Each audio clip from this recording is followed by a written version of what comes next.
Off air. Hey, we're live. We are live. Awesome. So let me see if there's 43. Where is 44? Why? There it is. So I got to grab this and bear with me a minute because I got to turn it down.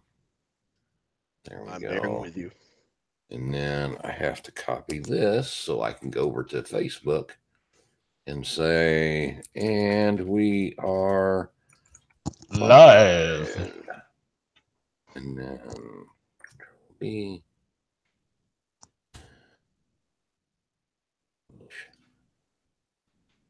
I have to go get more beer. Go ahead. And we're going to share to a page, to a group. And that is the fans post. And get that out there. Oh, come on. Hi, guys. Sorry. I'm being a little slow here, trying to get everything set up.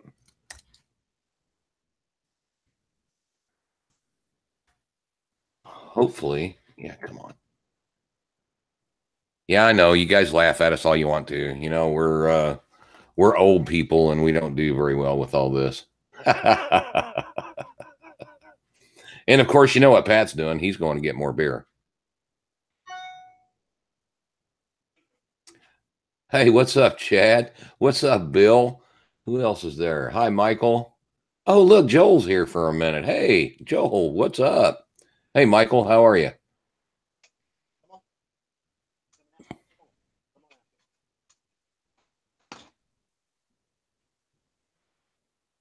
So hopefully we'll get this thing going.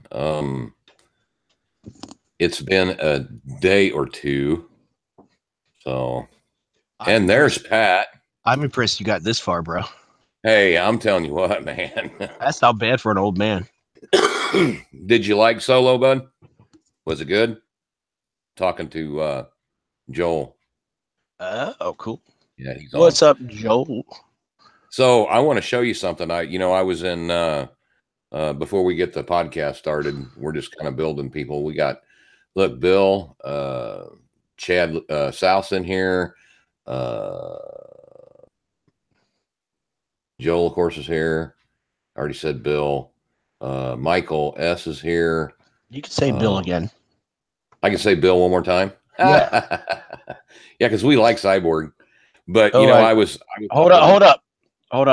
I'm listening to you in the past, and your past you needs to be quiet. There we go. That's better. There you go. Hey, look, it's Steven Rosema. Steven Rosema, Foamy Ninja. Yeah, that's Chad South. Oh, cool. Yeah. Oh, look, Adam's here.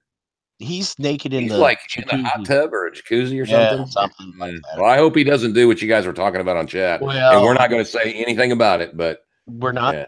Okay. Don't do that, Adam. Yeah, don't do that, Adam. That would just be weird for all of us. It makes me uncomfortable. So anyway, I was in La Crosse all week, and this is kind of on topic for what we're going to talk about anyway. And they print decals and stuff like that. And a guy named what's his name? His first name's Keith, and I can't think of his last name right now. But they printed a lot of decals for NASA for a long time. Oh, cool. And he gave me this one, which is the 20-year anniversary for the shuttle. Oh, that's sweet. And they actually printed it, of course, in 2001. And he's got a whole book of just all the different ones that they did. Oh, wow. So it was really, really cool to go out and see, that on top of all the work I did. But we won't talk about all that because yeah. So anyway, let's what do you say we kind of get this thing started? What do you think? Looks like I've got everything recording. Let me double check it though real quick before we actually get started. Is it recording?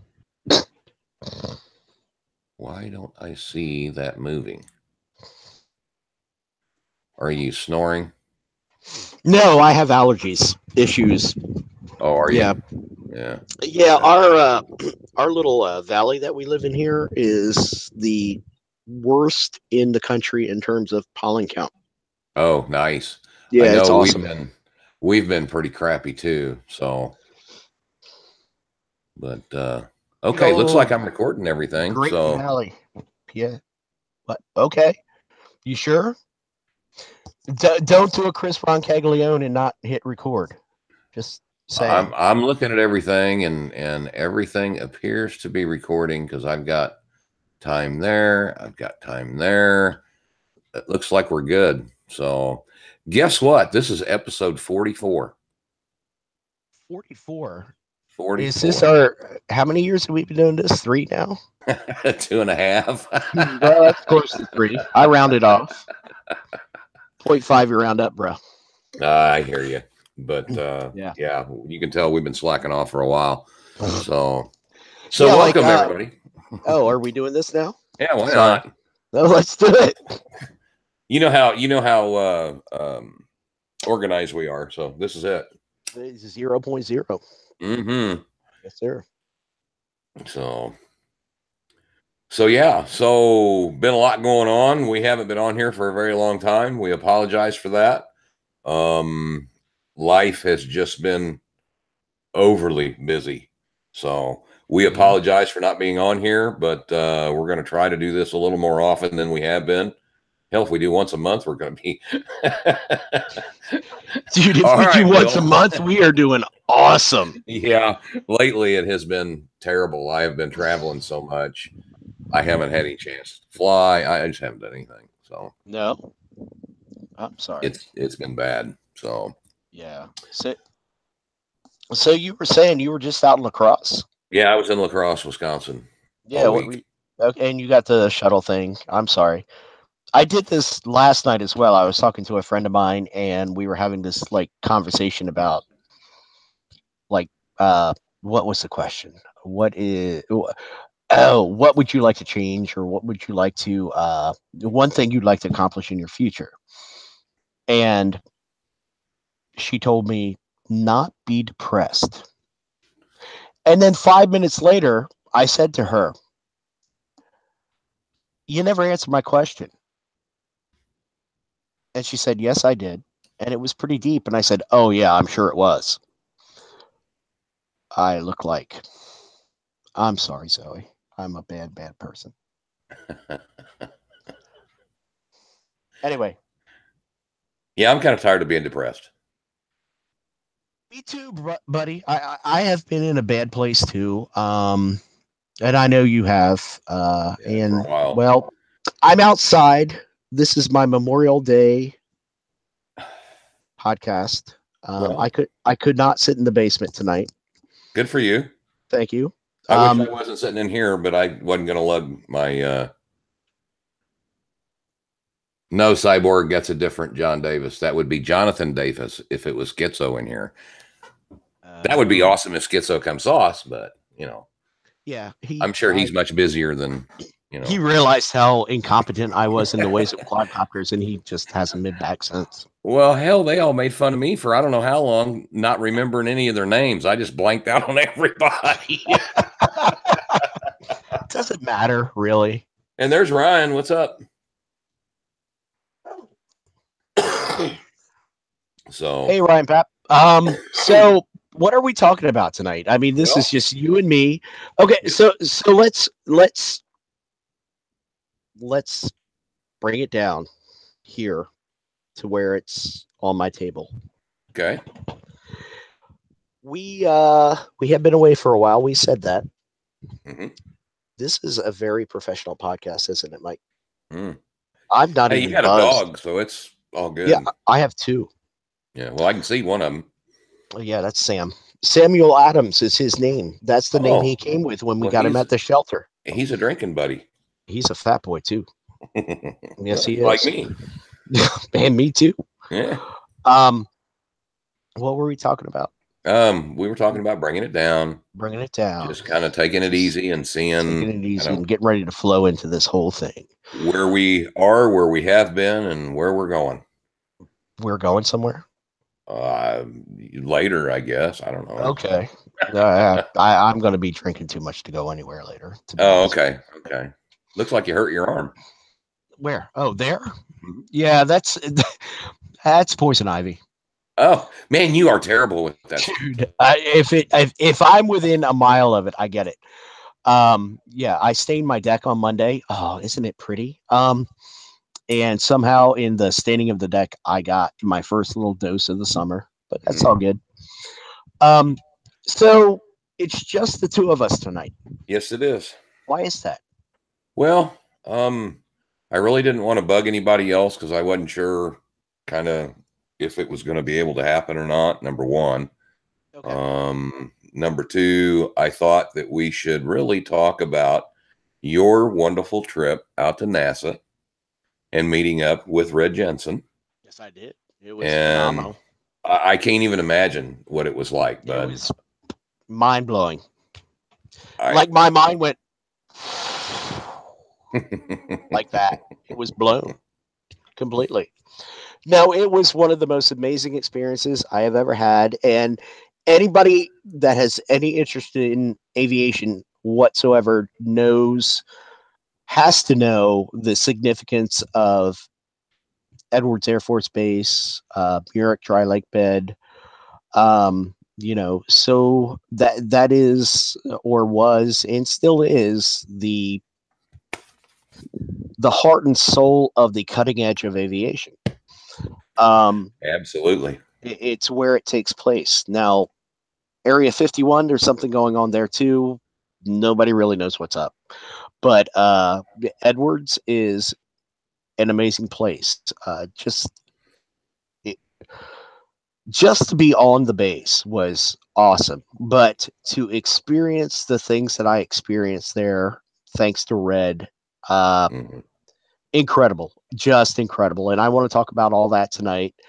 Um, and Also, when I said it's just the two of us, I also meant that, well, Joel is not with us, except he's spying on us on Well, YouTube. he's not spying, he's listening, being a listener right now, and will be for a while because I mean, we might as well talk about that up front Well, first. and I think we should talk about that first.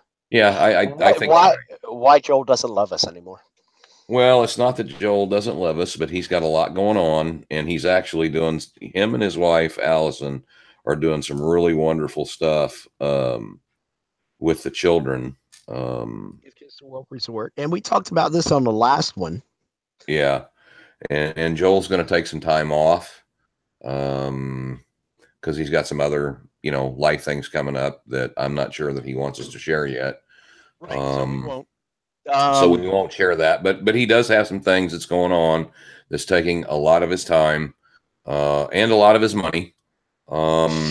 So he's gonna kind of back out for a while and see kind of where it leads him. So we love Joel. We hope for the best for him, and his seat will always be available when he's ready to come back if he decides to come back. Exactly. And no, there has not been any fighting or any, Nope. anything like that. Joel's just got a lot of stuff going on, and he wants to take care of those things. So Yep. we do nothing but give him our best and hope that he gets to do what he wants. He and his wife has some big plans that they're working toward, and he has some personal projects that he's working on that are awesome. Yep. And sorry, those are the allergies again. As such, he just didn't feel like he could put the time into the podcast, and we totally respect that. Mm-hmm. Even though we missed the little bastard, hopefully he comes back. Yeah, I'm sure he will. So yeah, it's just he's actually doing a beginner FPV. I can't remember the name of it right now, but I will get those I'll put them up on the on the Facebook page, so we can get that taken care of, so everybody can go out and check out what Joel's doing. I'm not sure how much he's got done on that, but I know he's been working pretty intently on that. Plus all his volunteer stuff with with him and Allison. And I know they've been running a lot as well. So good for him being healthy as I continue to do things that I shouldn't be doing. I used to run 10 years ago. Oh, I used to run when I was a kid until I could drive. Right. Once I figured out I could drive, I was done. No, I ran because I was worried about my, I don't know what I was worried about. And then I just said, you know what? I'm a whole lot happier if I don't run and drink beer. So there I am. You go. Yeah, I'm okay with me. I like it.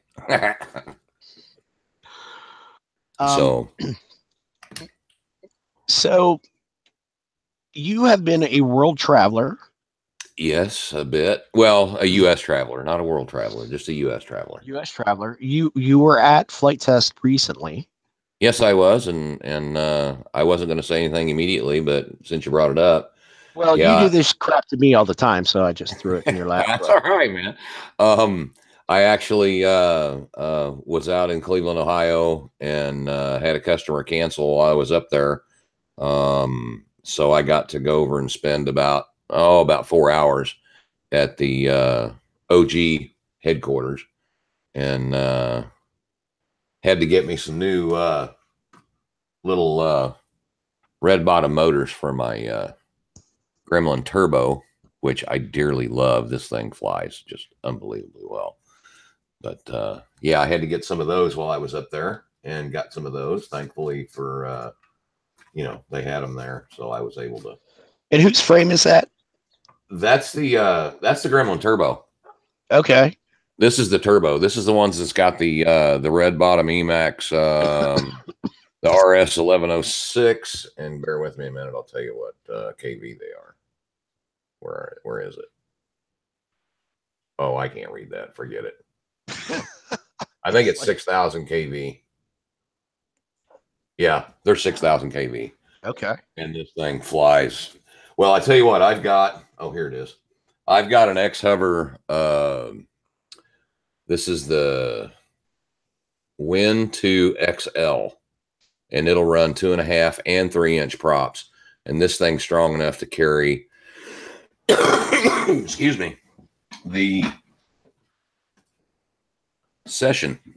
Okay. I mean, if you can believe, this little guy right here will carry that big camera. Yeah. Now, a little sluggish even on 3-inch, but it will carry it. Well, guess what? You put 3-inch on this one, it will too.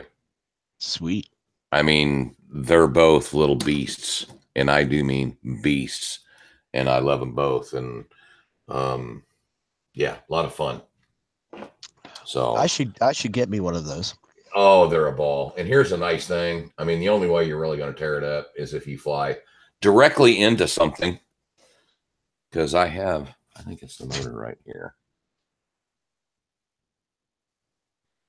Yeah, this one.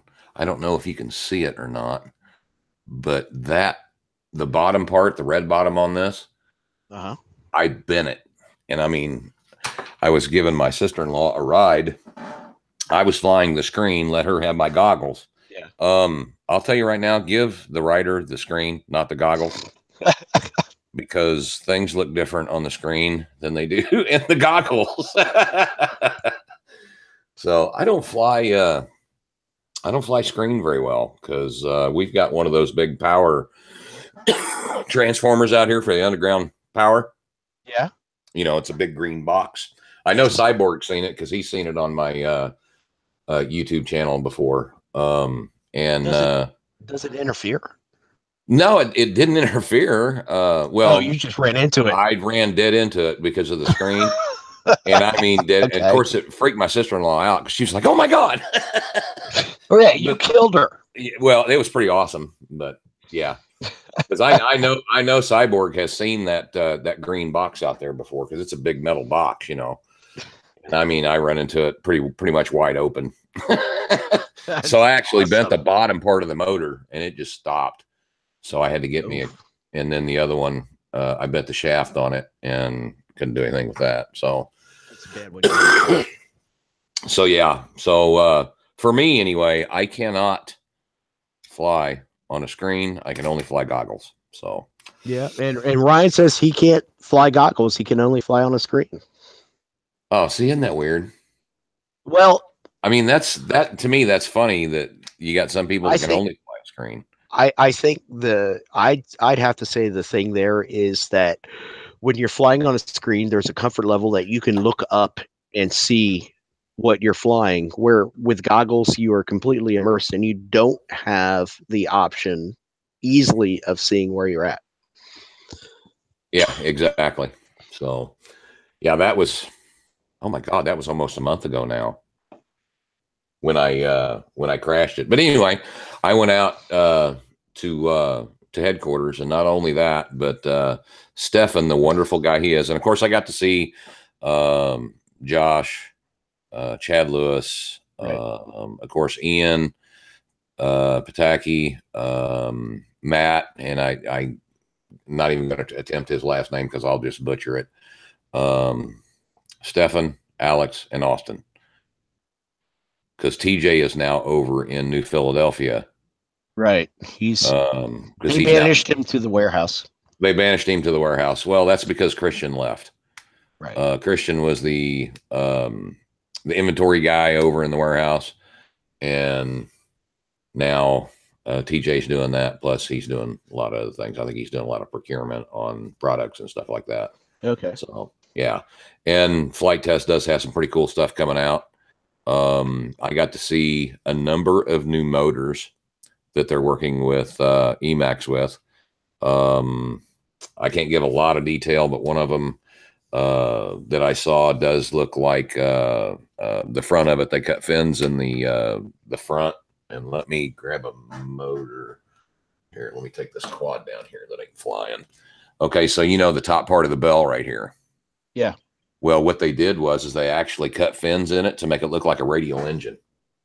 Oh, that's Oh, cool. dude, they're beautiful. Oh, wow, that is cool. Oh yeah, it was really neat. And he kind of, you could kind of spin them up, and you could see where it looks like the fins of a radial. It looks awesome.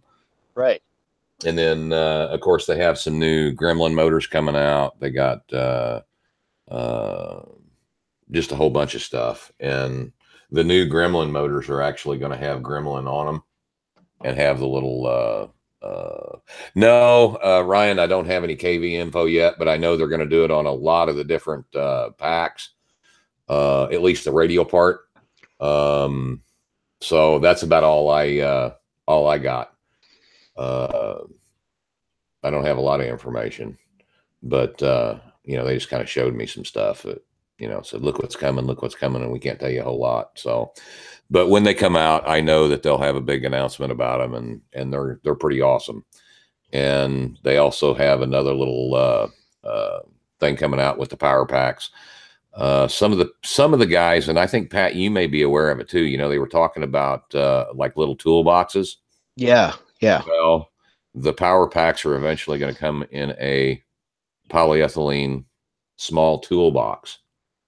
Okay. And they'll have the Flight Test logo on them. And dude, they're really nice, and they're all stackable. So, Okay. yeah. They were laughing at me because I said, told them I wouldn't say anything. And Stefan was like, oh, man, yeah, you're going to tell a big secret about a toolbox that the power packs are coming in. So, and I was like, okay, then I'll say something. So I did. If you're going to be that way, Stefan, we are going to talk about it. But the other thing, and here, pay no attention to my hair, boys, but not like you can see a whole lot, but also because I was there. Oh, look at that. So I got this. Nice. And on the back, it does say official founder. So these are the hats that will be coming. And these things are awesome. They're one size fits most. So if you got a big old giant head like Alex does, you may not fit. Okay. That's a nice. I'm happy because I lost my my go-to hat that I've had for the last 10 years. Oh no, you lost your tan hat? No, not the tan one, the York College one that I had, the green one with a Y with the chewed up brim for my dog, and the hole in the side where it caught on fire once. Oh my God. Yeah, my son's dog got a hold of it and killed it. And so I got a hat from the place I'm taking flying lessons at, and it's a Bristol hat, Bristol Light Sport Aircraft. I look like an old man in it. It doesn't work, man. As much as I want it to, it just doesn't work on me. Yeah, that sucks. But that hat looks like it will. Yeah, I like this hat. I mean, the only thing I don't like about it is it's not a summer hat because it's not mesh. You know, it's just a solid. Summer hats and some are not. Yeah, but I like the mesh hats only because in the summertime, it does keep your head a little cooler. But It's sweaty out there. The fleas get hot. Yeah, they keep jumping off. That's right. You lose your symbiosis. Yeah. Bill said, "Tell us that story, Pat, how you lit your own head on fire." It was around a campfire. Yeah, there you go. I'm sure there was alcohol involved. How could there not be? Mm-hmm. I mean, it's been swimming in the bay and the ocean. It was on fire. It was chewed up by my dog, and finally my son's dog got a hold of it and just killed it. Yeah. And it was really time because, I mean, it looked horrible, but I couldn't stop wearing it because but that was a comfortable hat. It was perfect. Exactly. It was the perfect hat. There you go. Welcome to Hatcast. Yeah, it's all right. You dye your hair anyway, Cyborg, so it doesn't matter. Yeah, right. But so I got to hang out up there for a little while, and I'll be honest with you, I was hoping to get a chance to go out to Edgewater and didn't get the chance to, but I'm telling you, they are so thrilled about everything coming up. They're just dying to get over there. So that's awesome. And I saw that those who contributed, the perks are shipping out this week or starting to. Yeah, this coming week they're supposed to ship is what I saw. I even saw that on the Facebook. The Facebook post they put out on the founders group. So, gotcha. So those perks hopefully will be coming in late, this coming week or for sure the following week. So, I'm excited to get everything because my poor flight test hoodies about had it, even though it's summertime right now. I mean, it was 94 here today. Is that the zip up? The zip up, yeah.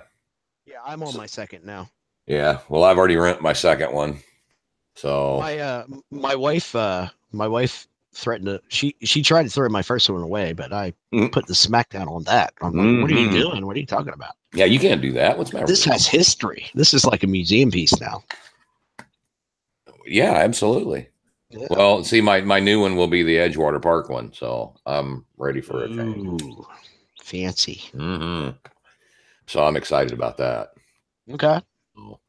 So yeah, it was a good time seeing everybody, and in case the people that are listening doesn't know it yet, I probably will not be at Flight Fest Ohio this year. He says that. I don't believe it. I'm pretty sure it's not going to happen, bud. God damn it, Mike. Yeah, I know it, but it is what it is.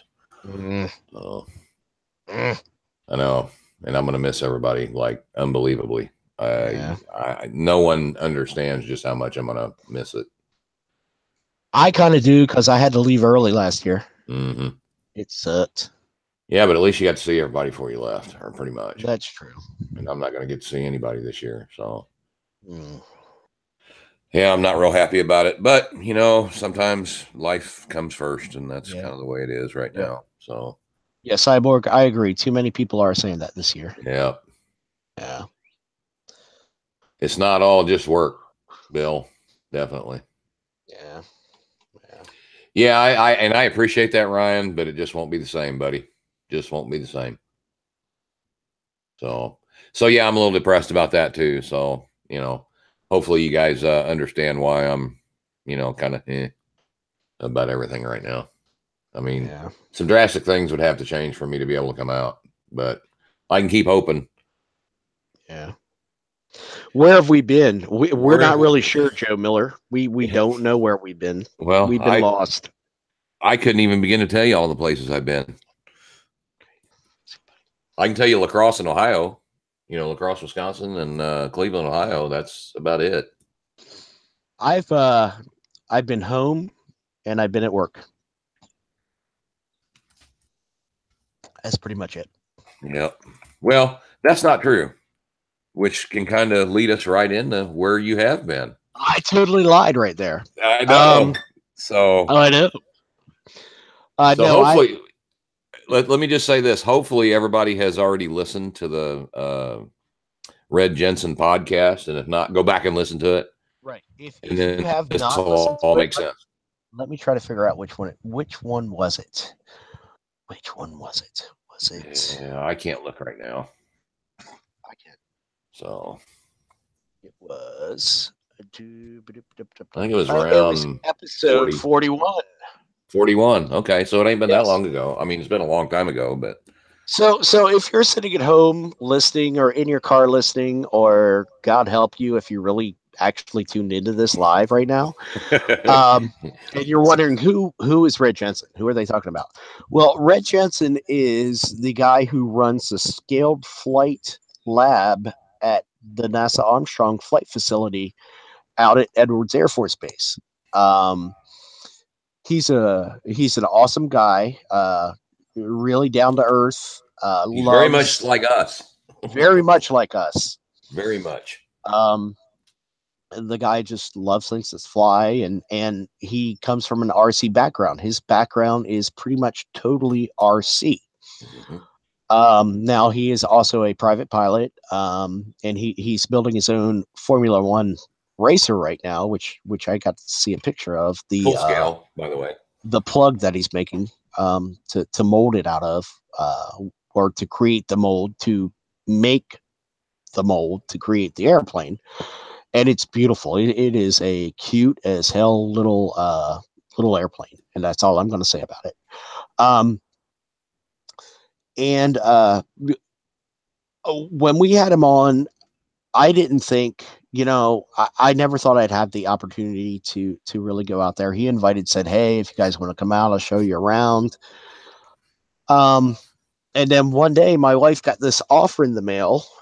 She had been out in Las Vegas a few months ago, and got this offer in the mail where it was airfare and hotel in Laughlin, Nevada, which is about 90 minutes south of Las Vegas. It's a little casino strip right on the Colorado River. It's pretty sweet little setup down there.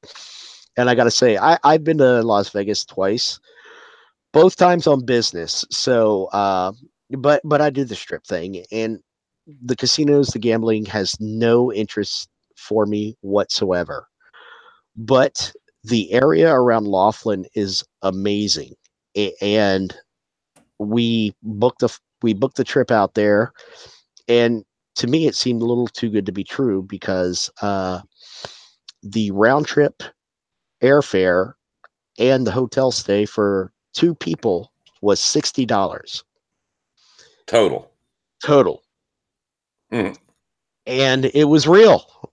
I went to the airport, and I was still waiting for this plane not to show up. I mean, I thought this was all BS. Sorry about that. Allergies. So I won't get into the whole Flat Fred thing, but Fred, no. I'm sorry I lost Flat You within the first 15 minutes of being at the airport. And alcohol had played no part in that either. No part in that. None. No, it didn't. I was totally stone cold sober. Oh. It was when we sat down at the bar that I realized I had lost him. Anyway, sorry, Fred. As much as I would have liked to have thought of losing Flat You on purpose in the first 15 minutes, I totally did not. So anyway, we were going out to Laughlin, and I just contacted Red and said, "Hey man, we're going to be out here. Is there any way, I could come over and check you out?" And he was like, "Sure, come on over." And I did. I rented a car. I rented a little Toyota Yaris. If you don't know what a Toyota Yaris is, it's the dumbest looking little car from the outside, but it's awesome. It is. And by the way, they're not sponsoring this episode. They should be. Yeah, they should give us both cars. They really should. But I mean, it's one of those little mini cars. It has a back seat, but it's not really a back seat. No human being could fit in there except for Joel. But it it was an awesome driving little car. I mean, I put it through the shit. I had it up over 100 going out to Edwards. I drove it up and over a mountain on this dirt road where it bottomed out, and that little thing just kept going. It was a fun little car. Cool little car, and it had like a 9-gallon gas tank in it, and it would just go forever. Anyway, welcome to the Toyota podcast. So I drove out to Edwards that day. It was freaking raining. It was raining in the desert that day. Drove out there, met Red exactly at the time we had agreed upon, and I'm pretty impressed with myself on that. It was just, he gave me a tour of the base that I'd never thought I would ever experience. Like, we were all over that base. We were out in the middle of the desert. We were out on some photo bombing range. I freaking climbed on top of a B-58 Hustler bomber. It was just, it was an incredible experience, and I thanked him many times, and I can't thank him enough. And if I can figure out, for those of you watching on YouTube, if I can figure out how to share my screen, no idea. I'm going to work on this. Give me a second. I'm going to keep talking. So anyway, drove out there and met Red. I just realized I can't talk and do this at the same time, Mike. I didn't think you could. I'm not that coordinated. So here's one of the things that I know you did while you were out there, and Okay. I'm so jealous of it. Thank you for filling in my ineptitude. And that is, and everybody here will probably be jealous of it, and that's the fact that you got to actually fly in a F-18 simulator. Yes, I did. Oh my God, you lucky man. It was pretty cool. Oh, I can't imagine, dude. And I have to say, successfully, by the way. Oh yeah, I was going to say something about that, but you know. Yeah. So he contacted this guy that is their flight sim engineer. Marlin is his name. I don't know his last name. I don't know if I was ever told his last name.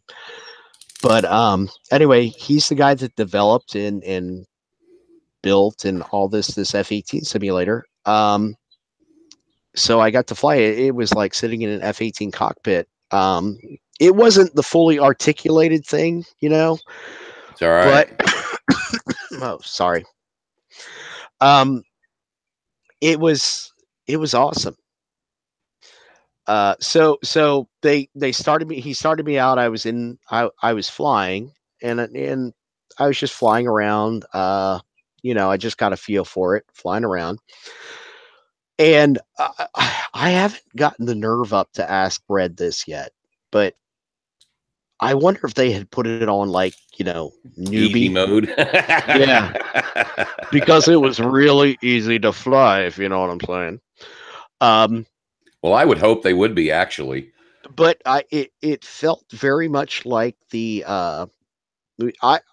I fly a lot on FSX, Flight Sim X on Flight Simulator X on Steam. Mm-hmm. And it felt very much like the F-18 on that one. So I guess FSX did a really good job of modeling it. Awesome. Yeah. I just can't even imagine. So I was flying around. I was shooting gaps between the mountains, and I inverted, you know, from time to time. I'd come up, roll over, shoot down, roll out. And well, that's the way to fly it, you know. Well, yeah, if you're in an F-18, I mean, come on, what are you going to do?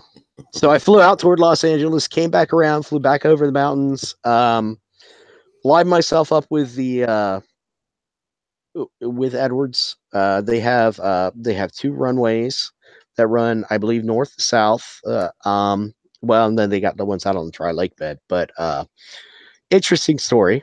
I guess it's interesting. One was there was originally one runway, and then they built a second runway that was only supposed to be a temporary runway while they improved the first runway, and of course they just left it there. So there's two operating runways now. Yeah, I guess that really wasn't an interesting story. It was more interesting when I was out there and Red told me about it. I think I'm lacking some details here. So so anyway, I lined myself up on this and I did this beautiful 50-mile final. Like, I've got this thing. So if you've flown an airplane, a real airplane, you're probably familiar with the term stabilized approach and all that. I had a beautiful 50-mile stabilized approach in an F-18, and I touched down on the runway just over the threshold, as sweet as can be. Did a touch and go, took off, flew around, came back around, and I could not see the runway from where I was at, and I didn't know how to manipulate the flight sim at that point to look around. So I come around and I realize I'm like 8 times as high as I thought I was. So I have to do a little figure 8, and I landed, and I just greased it in. That's why I think it had to have been on, like, some super easy mode or something. If it wasn't, I really should be a fighter pilot. You should have been a fighter pilot, maybe. I should be. They should hire me today. They should hire you now. Really, I've got the NASA shirt. Well, that's true. You do. I'm just saying. Yeah. Okay. Yeah. So.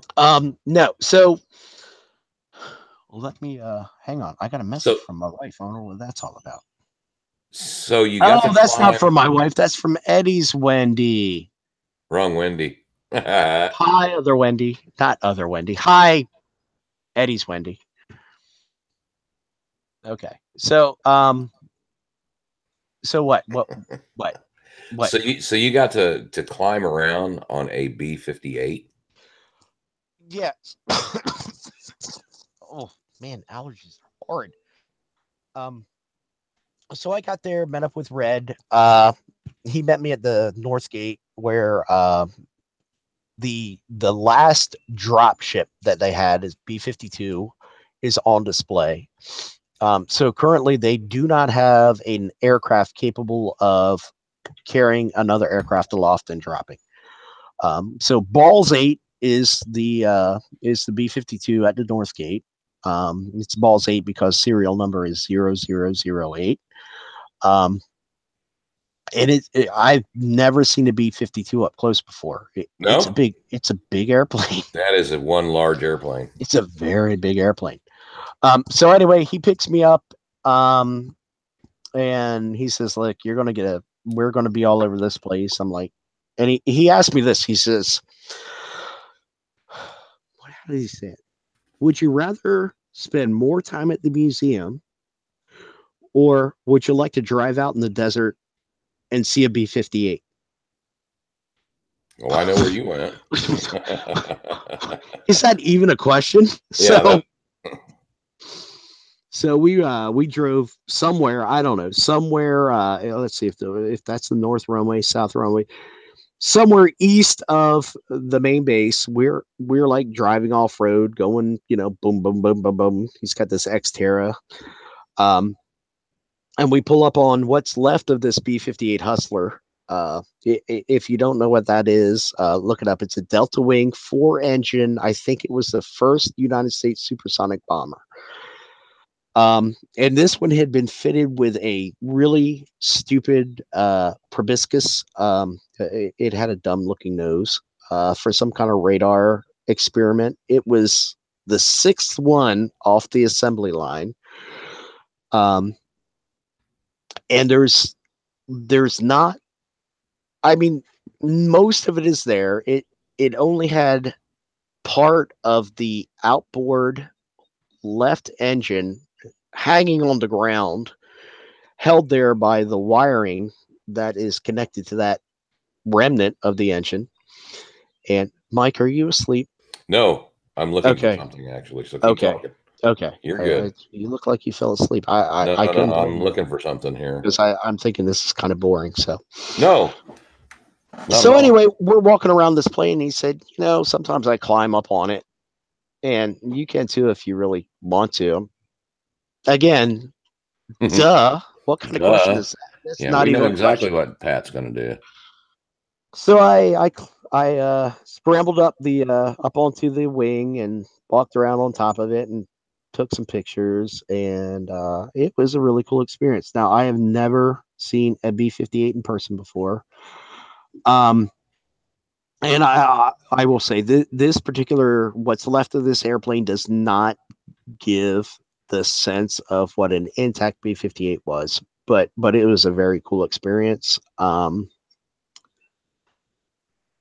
It was awesome, and I'm gonna go back to trying to show. B-52. Yes, big one. Yeah, and that's not like the largest that I've seen.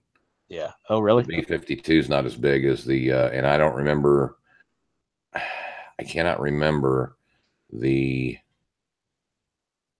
what the number is on it, but this one has jets and props on it. The What? B-36, the That's it. Peacemaker. Yeah. That's it. That plane is the largest plane I'd ever seen in my life. It dwarfed the B-52.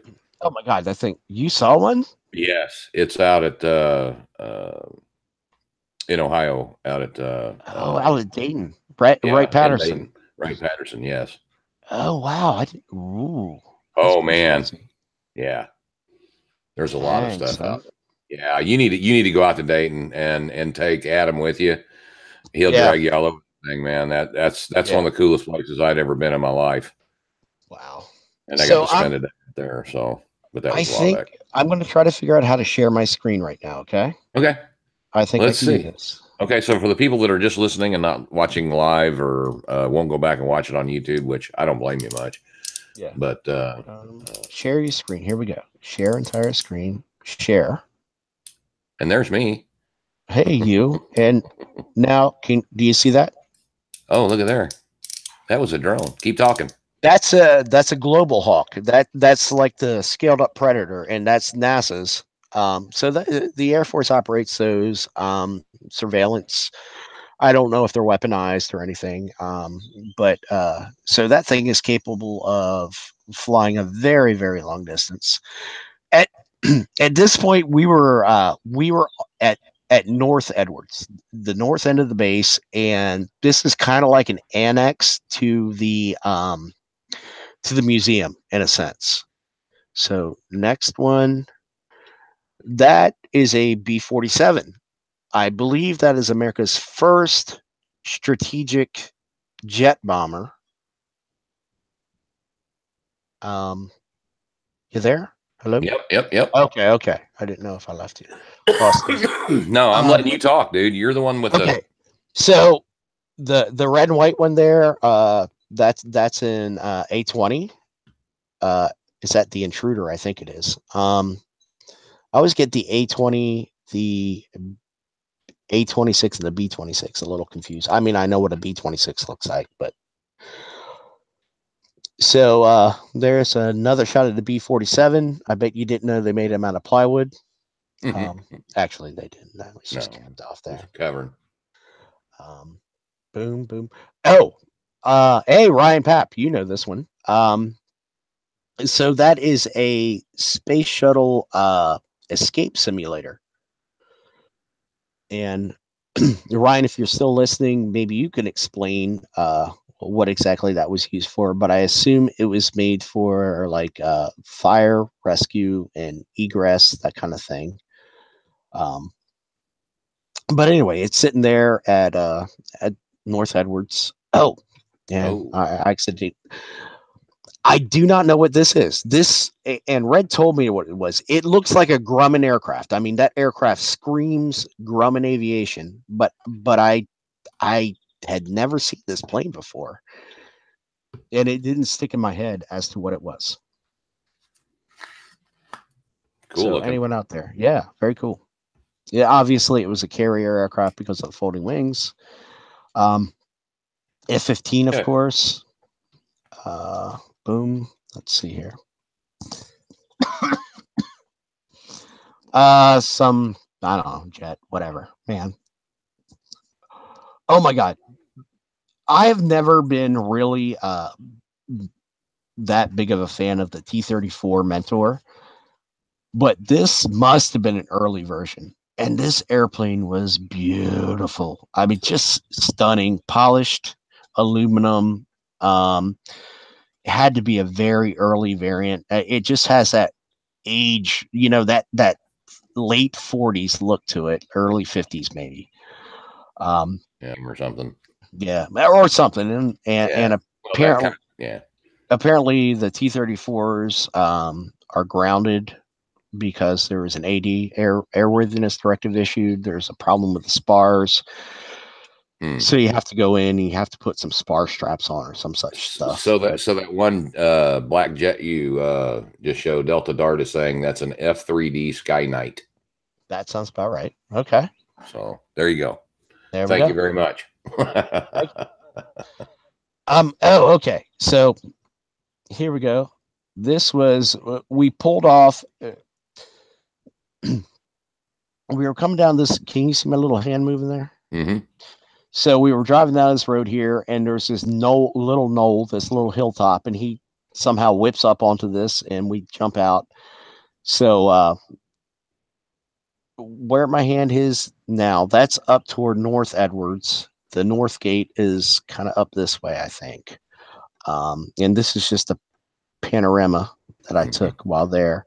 So this area right in here, if I have it correct, is NASA.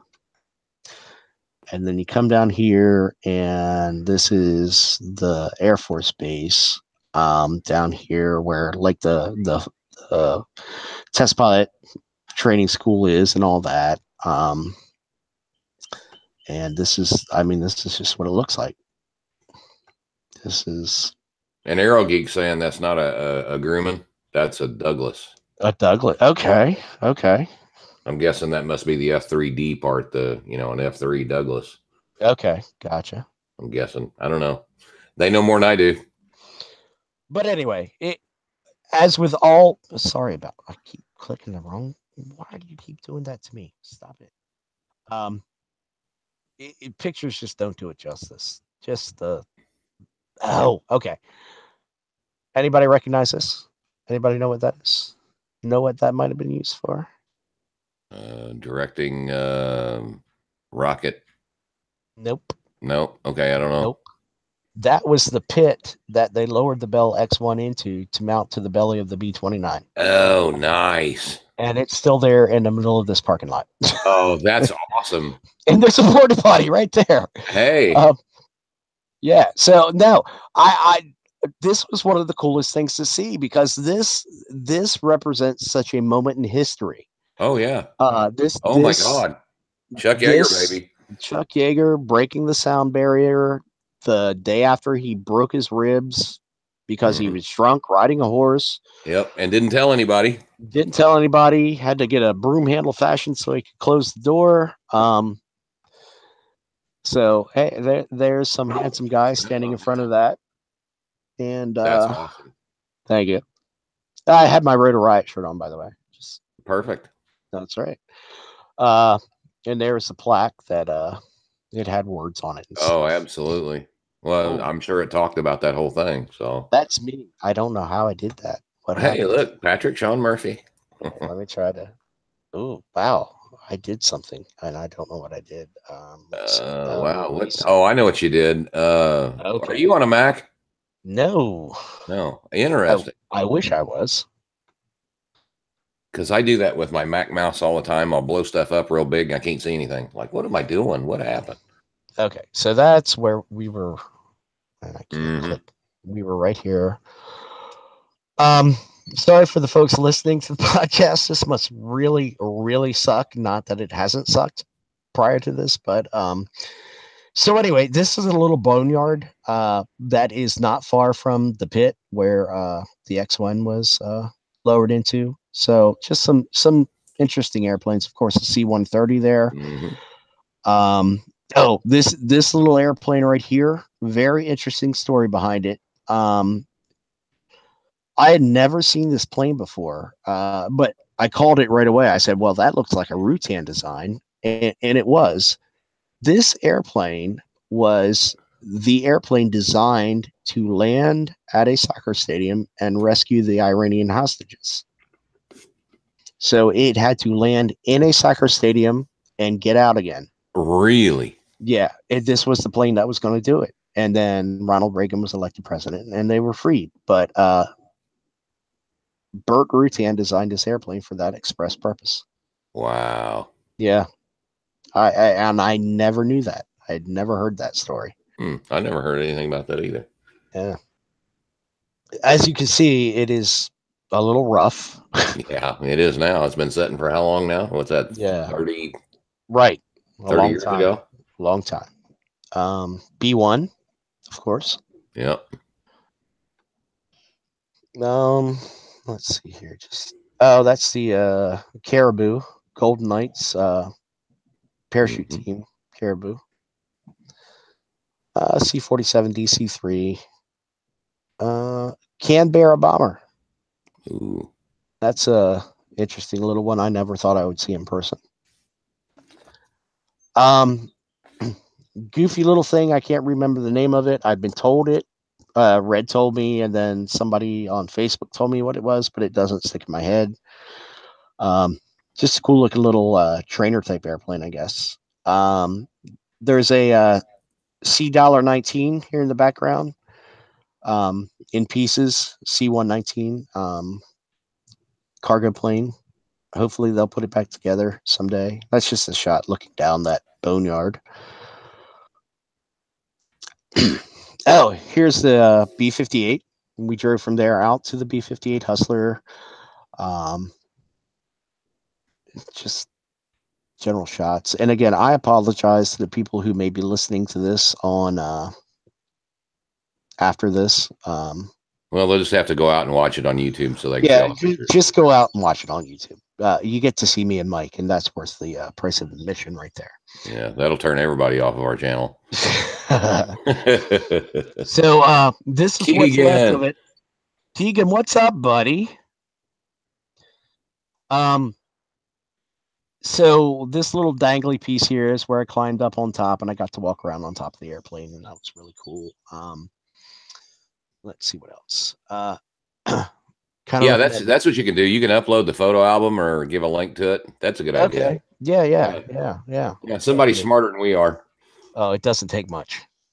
No, it really doesn't. Yeah. So the B-58, and again, this is serial number 6 off the assembly line. Snoopy. And I think it was because of the stupid nose they put on it for whatever radar. There's Red. He was, I don't know, I think he was Facebooking or something there. So I climbed on top. Sorry. And took a panorama. And so that's the cockpit. I kind of wanted to get down inside. I really should have done that, but I was afraid I'd have bitten by a rattlesnake or stung by a scorpion or something. Nah, up there, nah. This concrete pad to the right is like some kind of photo bombing target. I don't know what's up with that, but you can't see it in this picture, but off in the distance here are a pair of B-52 tails sticking up in the air. They're out in the desert. One was chopped up because I guess with the peace treaty, the Russians demanded that that one be chopped up, even though it was rusting or whittling away out in the middle of the desert.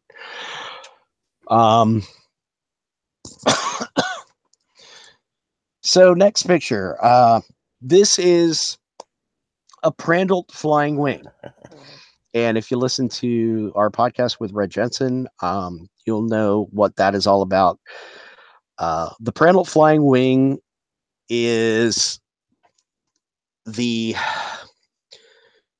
combining of work of a handful of people. First of all, Ludwig Prandtl, who in the 1920s wrote the golden standard of wing design in terms of lift distribution across it. And Prandtl said in the 1920s that an elliptical wing distribution or force distribution across the wing was the way to go. And that is what every airplane basically has been designed to since. Well, in the 1930s, I think it was 33, he wrote a paper where he said that was completely wrong. That was the wrong solution to wing design. The best solution is a bell-shaped curve where, as you go outboard to the tips of the wing, there is very little lift, tapering down to no lift whatsoever at the wingtips. What you get when you design a wing from this standpoint is something called proverse yaw. Now, most of us in the RC community and private pilots or pilots in general, are aware of the term adverse yaw. So that's why airplanes have rudders. If you bank a plane by, let's say you input left aileron, the left or the left aileron goes up, spoiling lift, the right aileron goes down, adding extra lift, because in effect, by dropping that aileron, you are increasing the camber on the wing. You get increased lift. That increased lift results in increased induced drag. So instead of a plane that is rolling, banking, and turning, dropping that high side aileron causes drag, and the nose tends to resist the direction of turn. So you get a nose. So if you want to turn left, the nose wants to go right because of adverse yaw. When you design a wing based on elliptical wing distribution, which every airplane ever since has been designed upon. If you design the airplane based on the bell-shaped lifter distribution, you get proverse yaw. This naturally causes the airplane to turn in the direction of roll. So you roll left, the high side wing is going to, you still increase lift on the high side wing, but you don't increase induced drag. And out at the wingtip where the aileron is, the lift vector, instead of being perpendicular to the wing, is a little bit forward. So as you increase lift on the high side wing, that forward lift vector increases, pulling the high side wing into the turn. So it's a very natural thing. And this is how birds fly. This is why birds don't have a vertical surface. They don't need it. It's not needed when you design a wing correctly. And the elliptical lift distribution is not the correct solution. It is a good solution, but it's not the most efficient solution for some aircraft. There's always going to be a place for it. But if you're looking for something that is very efficient, something that is meant to spend a long time in the air and use as little fuel as possible, the bell-shaped distribution is the way to go. And I got to sit down with Al Bowers, who is the guy that connected all the pieces that had been independent in the past. For instance, the Horton brothers, they were back in World War II.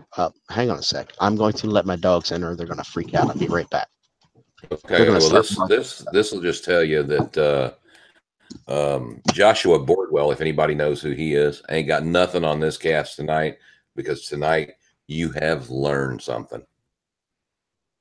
So hopefully that'll make a few of you laugh. Maybe not everybody, but a few. So, and you can tell the teacher is absolutely coming out of Pat. No, this is good stuff, man. I know, and I can tell the teaching is coming right out of you. And that, I don't know if you heard, but I was kind of making fun of Joshua Bordwell, No, saying okay. tonight you did learn something. Yeah. So the Horton brothers, one of the most beautiful flying things ever built in my mind is the Horton 229, the flying wing. It's in the Stephen F. Udvar Hazy Museum. If you ever have a chance to go there, if you haven't been there, it is the best aviation museum I've ever been to in my life.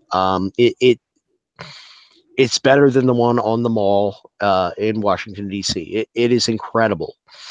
They had the 229, I think, until this year in the restoration area in the back. We got to see it when I went there with Josh Orchard and Carl Leidick and Jesse Pittenger that day. We got to go see it, but now it's out on display. This is a stunningly beautiful aircraft. They had part of the picture. They understood something, and I don't know the details of this, but they understood part of the solution to the Pro versus Yaw, but they didn't have the full picture. There were some people recently, I think one was in England, one was in Australia, and they were working on separate pieces. And Al Bowers connected with those people. He's been in communication with the Horton brothers' children, who still are alive today, and grandchildren, living in South America. Imagine that. Wonder how that happened. I don't know. Very Yeah, strange, huh? Yeah, strange. But the children and the grandchildren of the Horton brothers are very aware of the importance of the work that they did, and they are excited. They're very excited to see the research that is going on today. And to me, that was really interesting. It never occurred to me that the Horton brothers lineage would still exist, and the existing, the subsequent children, grandchildren would even care about the brothers' work. But they were visionaries. They were brilliant people, but they didn't have the whole solution. Now, the whole solution came from a very interesting place. The albatross is a pelagic bird. It's a seafaring bird. It spends most of its life in flight over the open sea. There is I can't remember the gentleman's name, but recently, in recent years, he put GPS trackers on 20 different albatrosses. And I guess they live down the southern hemisphere around Antarctica or whatever. But to sit down and listen to Al Bowers tell this story, first of all, the thing that I walked away from my conversation with Al Bowers, who, by the way, he's the chief scientist at NASA Armstrong, was that this man is so passionate about his work, and those guys love to share what they do with anybody who is interested in it. I was worried that I was going to go there and I was going to feel like an imposition, and it'd be like, oh, we got to show this guy. Right. These guys are so excited to show people that have the same kind of interest and love that they do what they're doing, and that was the best part of the whole trip. But Al Bowers is so passionate and excited about all of this. By the way, there's a TED Talk you can go listen to. There's all kinds of YouTube videos by Al that you can watch and get a sense of who he is, what his research is all about, and how excited he is about this stuff. to see somebody that intelligent and that excited and that with the ability to communicate what he does as well as he can is so rare. Uh, it was a very special day. I mean, just a very special day for me. Um, but anyway, back to the albatross. So this guy, I can't remember his name. He tagged 20 albatrosses, and after I think the time was 8 months, he recovered as many of them as he could. Some had died, some for whatever reason the GPS tracker stopped working, but he got a significant number back. And the way Al, it was funny to see Al say this. Al's like, and the albatross, they don't fear humans. They don't even know what a human is.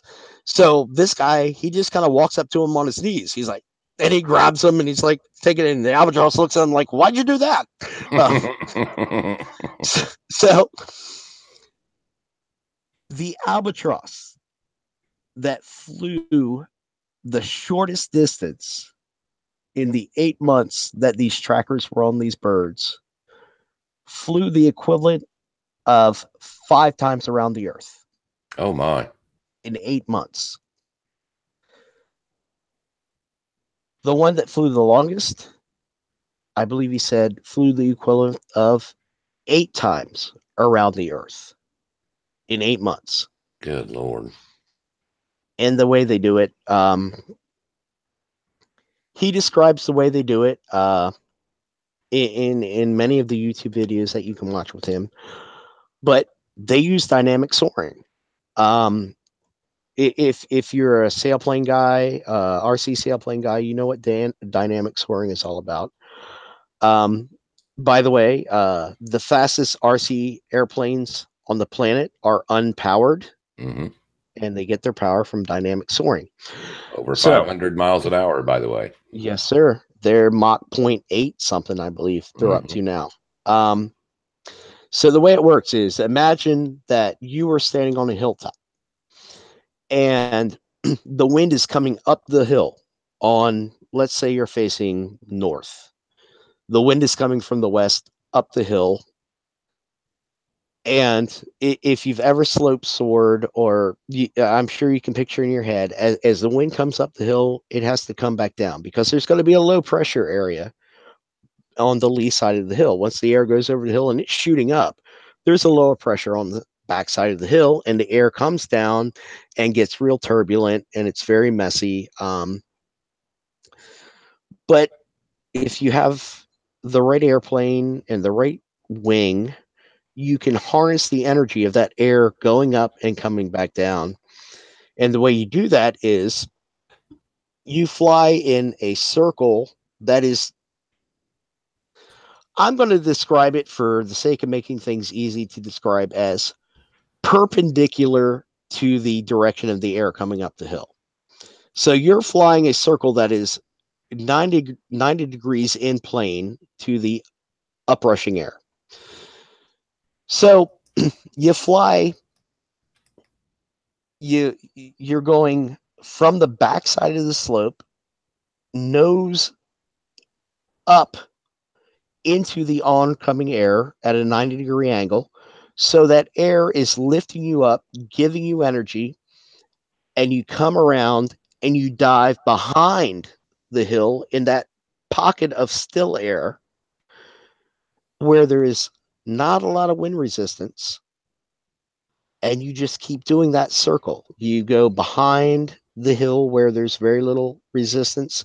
You come up into the uprushing air where you pick up energy, you dive back, and you keep doing that over and over again. And each revolution that you make, you build speed because you're harnessing the energy from that air rushing upslope.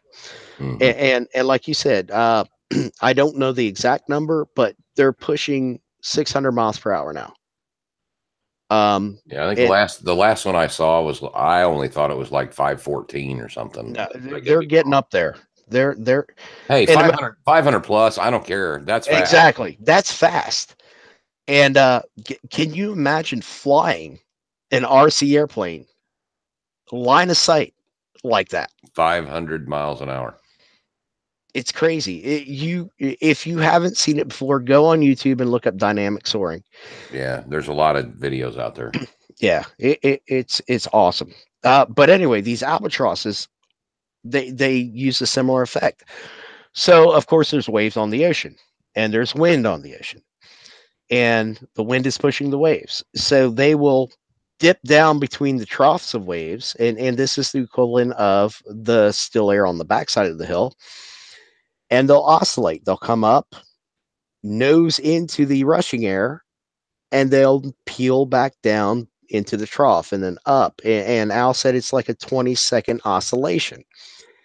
And they can fly almost indefinitely like this. They don't flap their wings, they just harness the power of wind.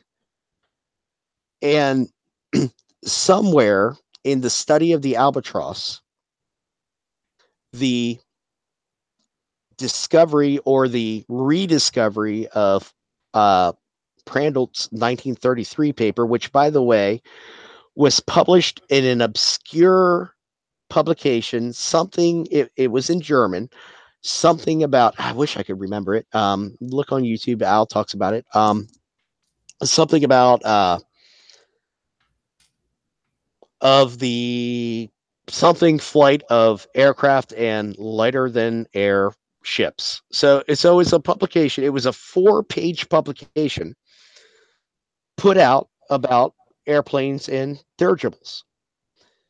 And he's sitting there and he's asking me, so what are you going to do if you've got this silly little publication and you don't have enough to fill 4 pages?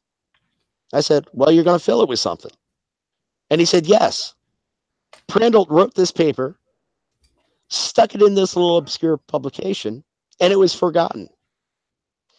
And somewhere, I don't know how it was rediscovered. I don't remember who did that, but Al was the one who brought these different things together and figured out the plan form of the wing to make this happen. So I really want to build one of these Prandtl wings, but it's very complex. It's complex in the wing twist. So if you've built a flying wing before, you are certainly aware of the need to twist the wing and have downwash out at the tips. If you don't have downwash out at the tips, this thing is going to be crazy unstable. The Prandtl wing has an airfoil. Every single cross section on that wing has a unique airfoil shape because it tapers from, in the case of the ones that they're working with NASA, oh my God, I can't believe I'm having a brain fart right now. Epler, that's the guy. Okay. So if you're a sailplane guy, if you're a flying wing guy, and you've looked into airfoils, you've surely heard the term Epler. Epler's a German aerodynamicist, I guess he is, who is still alive today, by the way, who created a bunch of really good high aspect ratio, high efficient airfoils for flying wings and sailplanes. So there's a modified Epler airfoil that starts at the root and goes to basically a symmetrical airfoil out at the tip. But the wing twist is such that, and this is the key, the twist to the wing is the key, from what I understand. It is wash in at the tip or at the root, or does it's like a sine wave. If you look at the leading edge, it looks like a sine wave because it's not a twist from wash out to wash in. It's more complex than that. It follows like a sine. And as you look down the leading edge of these flying wings, you see that.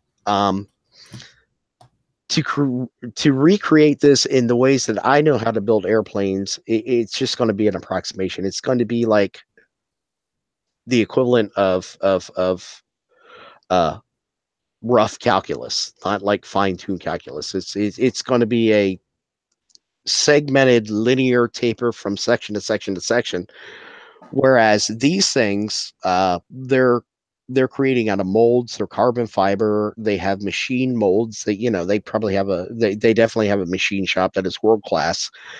Um, so everything is a continuous curve on every surface, from the airfoil to the wing twist that is like a sine wave. And it's just to me, it's amazing. And you watch these things fly on the videos, and they're beautiful, and they look correct. They look more right than any other flying wing you've ever seen before when they're in flight. And I think it goes back to, we as humans have been watching birds fly for all of our existence and have wanted to do the same ourselves. And we are just now to the point where we're figuring out how these damn animals do it. And this is how they do it so efficiently. So, starting with the most minute efficiency increase. The efficiency increase of the wing between an elliptical distribution versus the bell-shaped distribution is 11%. An 11% increase in anything is huge, Huge. especially huge. You about made me spit my tea out. If you start looking at the overall airframe design, 30% of drag of an aircraft is from the vertical surface, the tail, the rudder. When all said and done, Al says that he believes that we could be looking at a 70% increase in efficiency if you look at the worst case scenario to the best case scenario for aircraft. A 70% increase in efficiency just due to the wing design. And that is mind-blowing. That is crazy. Now, there will be people who scoff at that. And me, as with my engineering background, I hear that and I'm like, okay, right. Look, if you figure out how to increase the efficiency of a power plant by 3%, you will be the richest man on earth.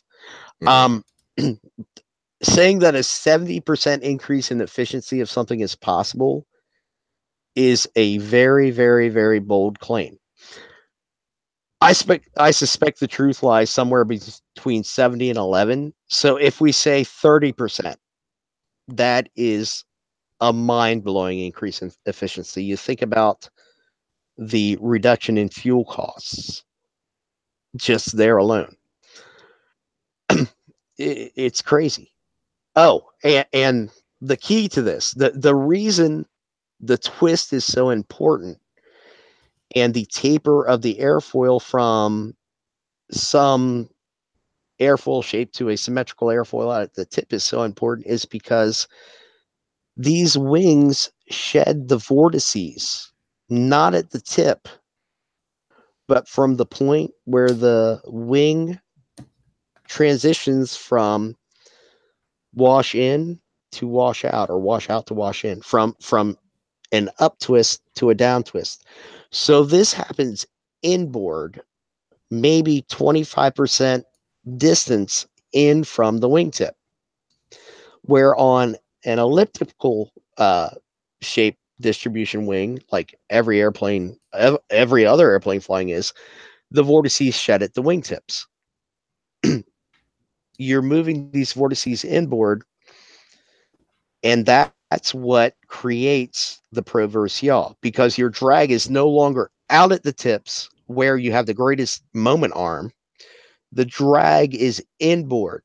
So the lift with the forward raked lift vector outboard, you can overcome the torque or the moment of the increased drag due to the increased camber of the wing. The vortices are shedding inboard. you have pro versus yaw. And that is damn fascinating to me. You're not the only one fascinated, I don't believe. Sorry if I geeked out too much for y'all. No, man, Aero Geeks over there really. He just found the link, I guess, to the NASA paper, and he's trying to copy the link, and he can't. They can't do that. YouTube don't let you copy links. No, they don't. By the way, I got a signed technical paper by those guys. Didn't you get Al and two Red? of them? I got the technical paper, and I got an official Prandtl D flight patch. This flight patch flew on the previous mission or the previous flight prior to me visiting on their aircraft. That's awesome. Yeah. So I just moved on to the next picture I have. So this in the box was the first Prandtl wing, and it's getting boxed up and heading toward the Smithsonian. Oh, that's awesome. Yeah. Let's see. Oh, here we go. This was just like their little overflow shop. The F-15 model hanging from the ceiling there was a flight model. It was I think it's a 2/3 scale model or somewhere in that range. It was dropped from an aircraft. I assume it was Balls 8. And if you look, you'll see that the vertical stabilizers on this model are much larger. Well, when they were first flight testing the F-15, the F-15 had a really bad habit of getting into a flat spin that was difficult or impossible to recover from. Yep. So they were looking for solutions to that. And in this particular model, they increased the vertical stab area. It turned out that the real solution that was implemented was in the strake forward of the wing. So this little portion right here, the strake that went from the leading edge of the wing root forward to where the intakes are on the nacelles, that modifying that design fixed the flat spin problem. Let's see here. And that's the model that figured it out, right? Yeah. Yeah. Yeah. Let's see here. Oh, this is their FPV trailer. Oh. So what you're looking at here, this seat, you've got two screens in front of you. So instead of goggles, you got this big screen. Excuse me. And I assume this smaller screen probably has telemetry data on it, I'm guessing, based on the F-18 simulator that I was in and how they had that set up. So you've got a swing arm here with the joystick on it. You got throttle. You got rudder pedals. This is all custom made. I got to sit in it, and it was really comfy. I wanted to take it home. Up front, next to the driver are all of the computer stacks. That's like the rack. And this is what they fly out of. Man. Yeah, it's pretty impressive. Oh, there's Balls 8. That was the last drop ship they had. It's a Hampson guy on top of the B-58. Okay, Bell X-1E. Yep. That's me flying the F-18 simulator. That's Marlin. I wish I could remember his last name. It was funny because right after we left this, we were headed back down to Red's lab, and we ran into Al Bowers, like right in the hallway outside. And Red was like, "Yeah, Marlin, he's pretty much the preeminent flight sim engineer in the world." So wow. that's the man right there. So Aero Geek's asking if that truck has antennas on top or how's it go? Yes, and yes. I'm sure there's plenty of them on top. Yep. So that's me. I'm at 473 knots, diving toward some little airport out in the middle of nowhere, just to buzz the tower. Okay, so this is Red and Al Bowers. So Al is the he's NASA Armstrong's chief scientist. He's the man behind all of this, and Red is the guy who builds and flies them. And this is their latest Prandtl wing right here. If you look at the green stripe on the left wing, that's tape. That tape marks static pressure ports every few inches that are top and bottom on this wing. And there are several of these as you go outboard toward the wing. Each one of these has a tube going to it. And I don't think I got a picture of it, but to the left of this, sitting on a table, is the brick or the block that all of these tie into. And I think they said it was, there's probably at least 100 of these sensors. And I think they said it weighs 4 pounds. This, Oh man. this this nerve center of all of these pressure sensors. So prior to this, they measured the strain on the Prandtl wing to see if it was really reflecting the bell-shaped distribution. So to do that, they had fiber optic wires, whatever you call them, fiber optics running out to many points on the wing. Every one of these little fiber optic tubes or wires or whatever they are had little elliptical holes machined or cut or something into them, so that as the wing deformed, those little elliptical portions would reflect part of the light back as it was shot out toward the wingtip. These little elliptical openings would reflect part of the light backwards, and they could measure the strain on the wing based upon, I guess, the wavelength of light that was shot back from these little tiny elliptical openings along the fiber optics. And if Al showed me the raw. By the way, he has all this on his phone, so he's ready to show anybody at a moment's notice all of these results. Is awesome. So he shows me the raw data, and then you integrate that and you get another set of data, and then you integrate that and you get another set of data, and then you integrate that, and it's all calculus, and you get and you get the strain on the wing, and by God, it was a beautiful bell curve. So now they're going back and they're going to measure the lift force by using the pressures at different points along the wings. And I have no doubt that they are going to find that the lift force is also a beautiful bell-shaped curve. But they do that by having all these little static pressure points top and bottom on the wing, and that's how airspeed is measured. I mean, it's not rocket science to figure out lift from the static pressure and dynamic pressure on a wing. Anyway, it's not rocket science, but I can't explain it right now. Next picture. These are Prandtl propellers that they mold carbon fiber, and they're looking at the same increase in efficiency from these Prandtl propellers over a standard propeller. And they've flown these, and they wanted to point out that one of the guys that was in the lab, I can't remember his name, he's the guy with the big red beard. Yeah, he broke it. He crashed it, broke the propeller. I know what that is. This is a very, very large scale Super Cub. This thing flies on a turboprop engine, and this is the fuel tank.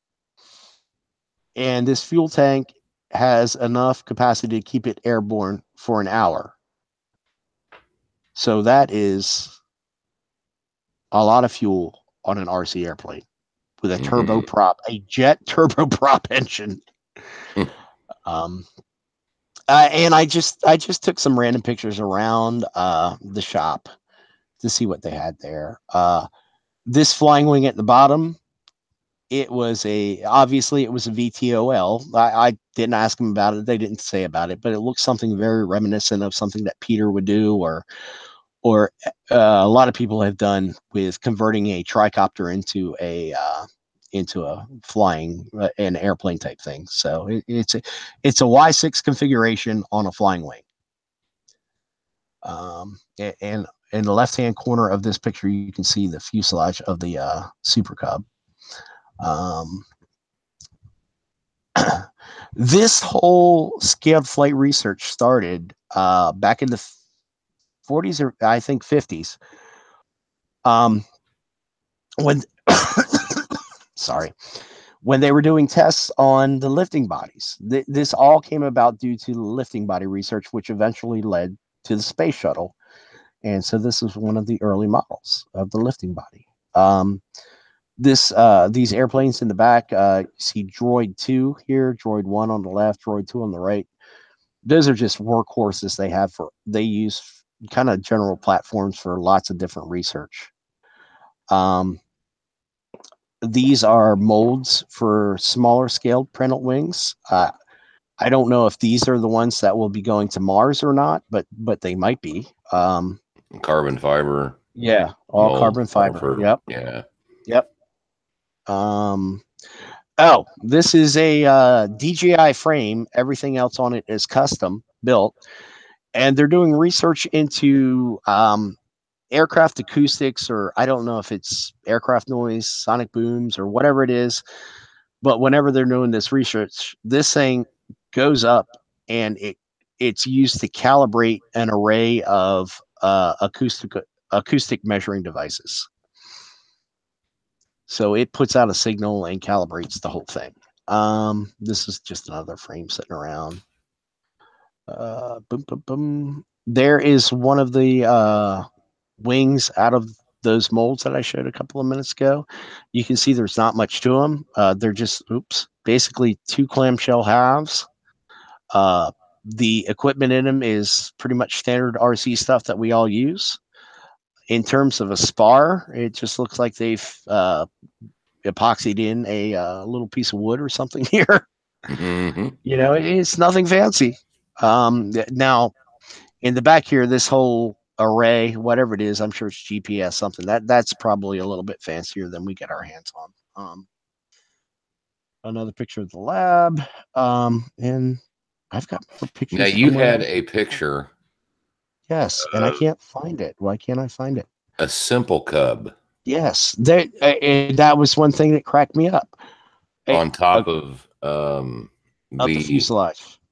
Fuse of that Super Cub. I don't know why it's not in this album, but in this picture you can see it on the left.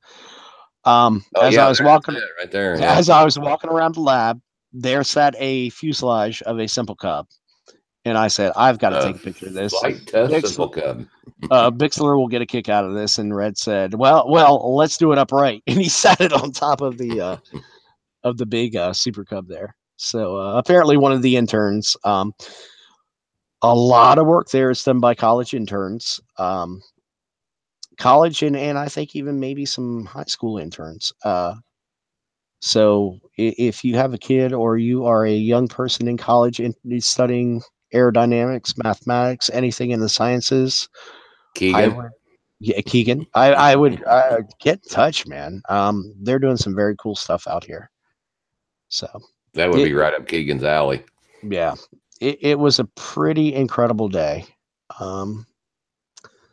Yeah. So. Oh yeah, absolutely, Aerogeek. You should. It was, and I have more pictures somewhere. I don't know why they're not in that album, but you get the idea. And I've probably anybody who is listening to this podcast has totally tuned out about an hour ago. Sorry, folks, but no, it was. Let me stop screen sharing here. How do I stop that? Boom. There you are. Did I? You're back. I'm back. Okay, cool. So anyway, that was my trip. Did some other cool stuff while out there.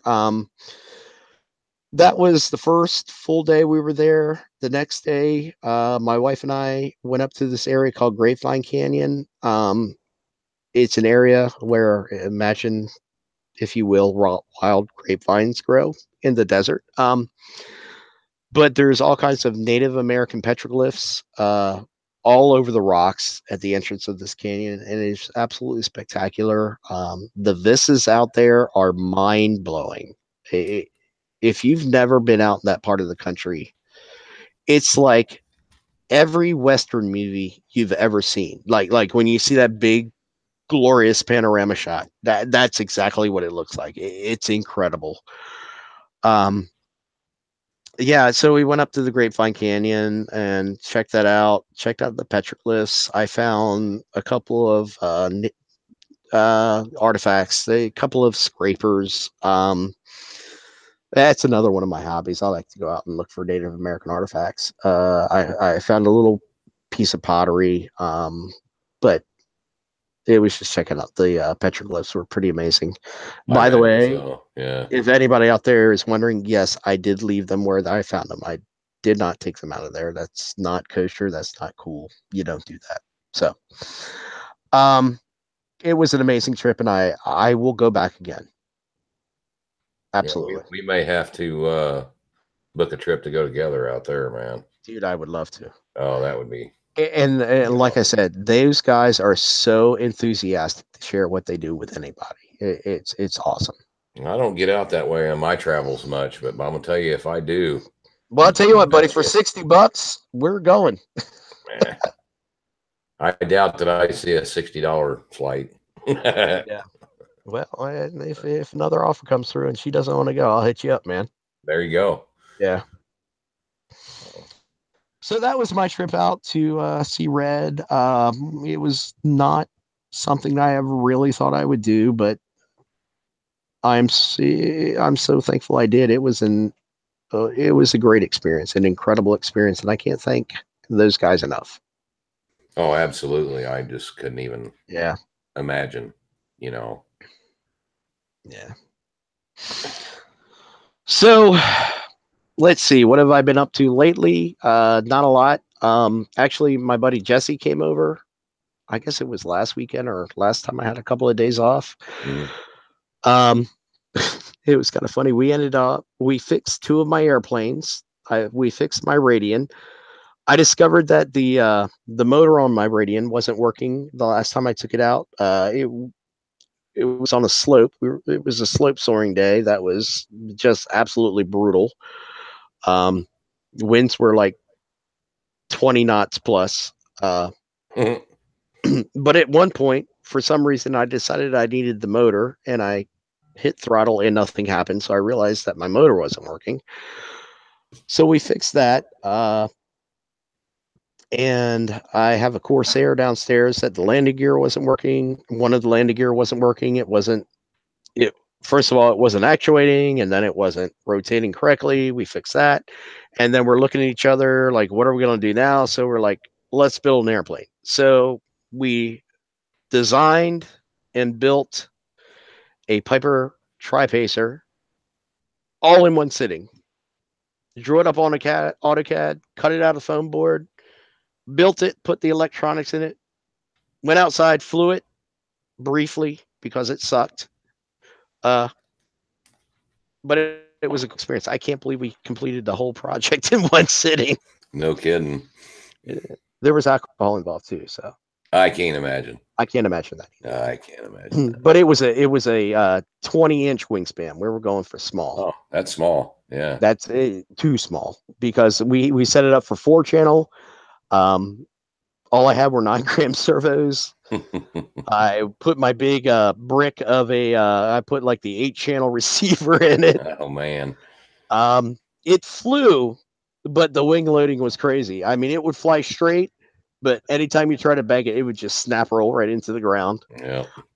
So I've scaled the drawings up to twice the size. So now I've got a 40-inch plan, and I'll build that because I have this love affair with the Piper Tripacer. It's the ugliest, most beautiful airplane ever built, and I want to own one.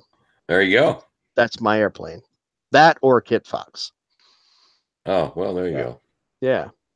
So that's what I've been up to. I have a flight lesson coming up on Tuesday.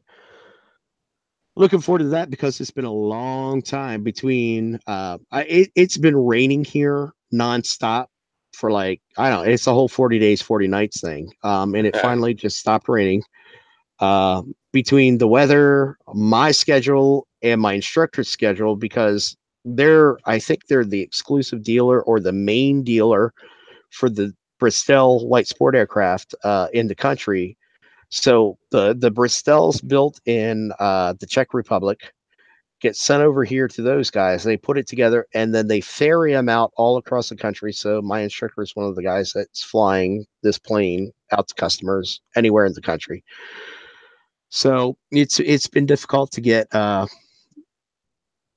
reservation scheduled. So finally Tuesday, if weather better cooperate, I'll be back in the air, and Awesome. I miss it a Yeah, lot. I'm sure. Yeah, I miss flying anything. yeah. I just haven't had time to do much because with as much travel as I've been doing, when I come home, last thing I want to do is look at Sharon and go, well, I'm going to the flying field. See you. Right. Sorry you had a shitty day at work, hon. I'm going Yeah, flying. I'm leaving. Right. Yeah, That would not go over well. yeah, Yeah. yeah. Yeah. Let the You're traveling every week, it seems. I have been traveling every week. I have to go, and I don't think Brian Leam is listening, but he'll be mad at me because I am going to be in the Miami area, but I'm not going to be there Okay. very long next week. He's coming to Flight Fest, Ohio, and I am so Yeah, excited to meet him in person. I've known this guy for years. He's a great guy. I've never met him in person. such a good dude too. Him and his wife are fantastic people. So She helped me through mail merge on yeah, you told Microsoft me. Office. Yeah. Yeah, yeah, you told Any me about that. good lady. She's really nice too. But Yeah. yeah, I finally about the only other thing that I've done since the last time we've talked is I did get my remix built. Okay. This is the Tommy Umagod quad that he designed, and I am seriously in love with this quad. Oh, really? It's very heavy. Um, It and has it has long arms, so I guess it's just a 5 inch. really it Yeah, looks like it has extremely long arms. it'll handle a 5.5, but there's no need in putting a 5.5 on it. I do 5 by I think these are Gatebreaker 5 by 5 by 3s, I think. Okay. But I'm telling you, this quad, well, to give you an idea, I'm sure you've seen, well, maybe you haven't. I don't know if you guys know, but in the place behind my house where I had been flying all this time, well, they started putting in a road, and now they're building these tri Uh, houses all the way around. But on the road right behind us now, it's just a little cul-de-sac road. Well, there's a I'm an idiot. There's a couple of light poles out there they put on the street already. And it's right now still just an open field, and I was just racing around and doing all that. And I guess I wanted to test the durability of the frame because I was about 3/4 throttle, probably doing 40 miles an hour or so, and run dead into the light pole up there. It's aluminum light pole. And you want to know what I did? What's I that? mean, to give you an idea of how tough this frame is, that's the only thing that happened right there. What's It bent that prop. That's And it. that's it. I mean, this frame is tough. Now, I did eject my brand new Session 5 GoPro and put a dent in it. And now I can't switch the uh, anything on it. Anything. I mean, I Okay. can turn it on, turn it off. It'll record, but that's it. So, but yeah, this frame's really nice. It's low, top battery mount, and it hauls butt. And it's, of course, I got the hype train motors on it, and running a 4S 1300, the CNHL batteries, the China Hobby Line batteries. Yeah. When I flip this thing upside down, it just hangs and just it carries its momentum so well. It's a lot of fun, and I've been flying that one pretty, when I can anyway, That's a cool, lot. dude. But it's been, I bet it's been 3 weeks since I've even touched it, other than taking it off the wall just right now. I did order a new receiver for my For your quad? QAV because I hooked mine up backwards and fried it. So I haven't put it on. I don't have the thing back in the air yet. I really need to do that. because I miss flying it. And I was smart this time. I snipped off the extraneous fourth pin out from the header so that I can't plug it in incorrectly. There you go. Yes. Yeah. Those sneaky little bastards put that extra pin on there so you can fry it if you hook it up backwards. Yep. Snip that sucker right off. Snip. Yeah. I got that dang Radiant XL I haven't flown yet, and I really want to get out and fly it too. Okay. Yeah, dude. Yeah, I still haven't flown it. I've got it bound to my radio. Speaking of Radiants, so Andre is in Ohio now, hanging out with Chris and Mike. Yep. Luis and Adam were over at Fury Field flying with those guys today, and we weren't there, Mike. Yep, today. Yeah, I know. Just make me that much more depressed. That's the way to do it. Oh my god, that was so much fun last year, dude. Oh my god. Well, here's the only thing that I know better happen is there better be a Cub explosion. Yeah. This weekend. I want to be there. I want to be there for that. Well, I want to be there too, but they really need to do that. I want to see that. Oh god, I want to see that so bad. Mike, build a foam board Cub and blow it up. Not the little but I don't have any. Not you, Coolings. Well, he needs to blow up the Devil Cub that the coordinator. No, it's now the Angel Cub. No, he's got to blow that one up because oh my god, I got to think of his name. The sacrifice must be made, huh? Tim Morrell sent him a Balsa ARF Cub to replace. Oh, okay. Yeah, now you got to sacrifice it, man. So Sorry, he has to sacrifice that Cub. You got to sacrifice it. You got to do right by that guy. Yeah, I don't know if you guys follow my Facebook very often, but I was in where was I at? God, I was at some airport and saw a Bigfoot. Right. And if anybody follows our podcast or here it is. The RC After Hours. Piedmont Triad International Airport. I think that's in Gainesville, right? We've all been there, right? Piedmont Triad. Come on, flying. It's a major hub. I mean, I'm like, this guy is following me around everywhere.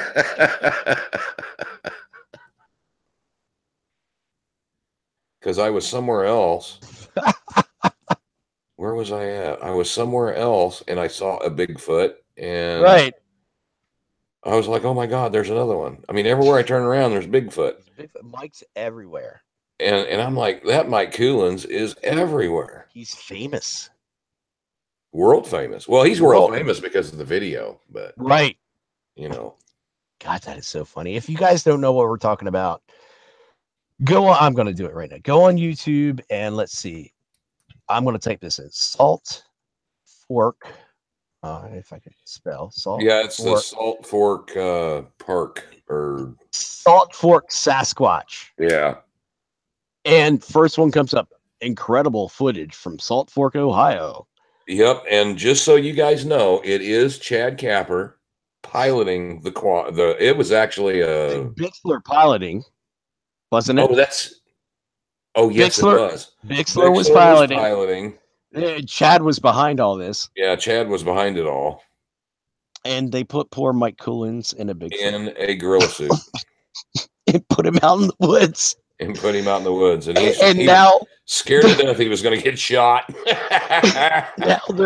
now there are videos on YouTube with an analysis of this whole flight and the Bigfoot and discussions of, well, that's a Bigfoot. No, that's a guy in a ghillie suit. No, that's a Bigfoot. I mean, it's a whole thing. It's my god, fantastic. And it's got almost 500,000 views. That is so fantastic. Oh, it's awesome. Mike Coolins is famous for being a Bigfoot. Yep. It's amazing. Simply amazing. And he's so uncomfortable with that. Yes, he is. And it's so awesome to make him uncomfortable. God, it's like It's like an 11-year-old boy who has a crush on a girl, and she looks at him, and he just turns bright red, and looks away. Mm-hmm. It's the Every time. best. It is Best awesome. ever. It is so awesome. Where did I don't know. Oh, this was the one that I saw, and he actually has this in his office at his work. It was that one because I was at the Kansas City airport, and that was stuck to the bench out at the smoking area. And it says, I believe. And I saw that, and then I'm like, look, there's Mike Coolins. He's following me everywhere. And then I get to Piedmont, and there's Bigfoot again. And I'm like, are you kidding me? Coolins is world famous, man. He's everywhere. Man. It's awesome. So it was pretty great. But so anytime I see a Bigfoot, if I get a chance to stop and take a photo of it, you bet I'm on it. And I'm tagging Coolins in it every time. Well, and there's that. You remember that one? We were out in the middle of nowhere, and I think we were driving to Fury Field. Yes, we were driving on a 2-lane. We saw that elephant, and of course, I don't even think that John Fury knew about the elephant. But it's there. Yeah, it's there. We saw it. And then there's like turkeys on the side. Mike can't shoot a damn turkey to save his life. There's turkeys on the side of the road everywhere in Ohio. Yeah, exactly. Well, he did this year. Oh, well, good for him. He got 2 turkeys this year, so finally. But we're driving, and off in the distance along this fence line is a freaking Bigfoot. A silhouette. It's a full-size plywood cutout. A Bigfoot. Set back in the distance in the field of Bigfoot. Hilarious, man. Oh, that was so funny. It was. Oh, what a good trip we had, man. Yeah, man. God, that was one I'll never forget it. Never. I'll never forget that trip. That I've never laughed so hard in my life as we did. Oh my God. God, that was and that's exactly where the coordinated turns come from. It's a coordinated turn. Oh my God. I don't know what the hell kind of turn that is. Yeah, and actually, I don't know if you saw, but Andre actually posted the video of when he flew that out of Capper's house. Okay. Oh, with up on Facebook. Turn left, Mike. Left. Yeah, turn left. And every time you turn left, it would nosedive. Right. I don't want to go left. It was mixed in to give him down elevator when he made a left turn. Left aileron, down elevator. Right aileron, up elevator. Yeah. Coordinated turn. That's coordinated turn. Oh, it's so awesome. Oh my God. Jesus Christ. Makes me laugh to this day. Yeah, good stuff. Yeah, it was great. But anyway, well, it's 8:35. We have bored people, which is 9:35 your time. So we've been on 2 hours, and we bored people to death, or fascinate them to death. I don't know which. I think it's bored them to death, but I'm okay with that. I've entertained myself tonight, and I'm glad we're back. Me too. And just to say, hey, everybody. So things everywhere. So we'll be Mike, we will be putting out more podcasts regularly. Yeah, well, we'll try to get a little more regular. And we'll have guests that are more interesting than us.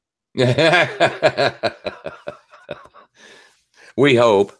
I tell you, I'm going to put a couple of guys on the spot. We're going to try to get Orchard.